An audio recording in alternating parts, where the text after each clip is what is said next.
What's up, my people? YFZ right here. Flex bars, man. If you guys don't have these bars, see the flex right there? They are expensive, but they're all worth it, man. These bars are very worth the money, man. So the reason you see it all naked right now, as you can see, she's all butt naked. I have to take off the gas tank to install the AIS delete from 38 Motorsports, guys. See, this is the clamp that goes in the engine.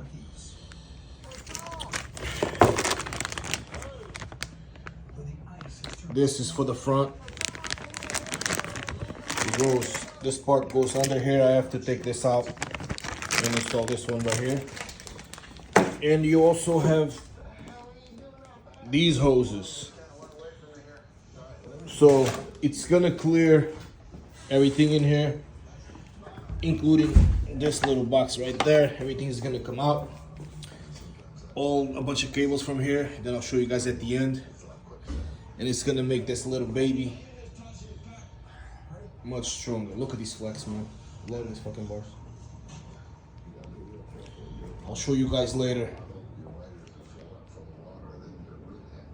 how it's gonna be. Plastic's all right here.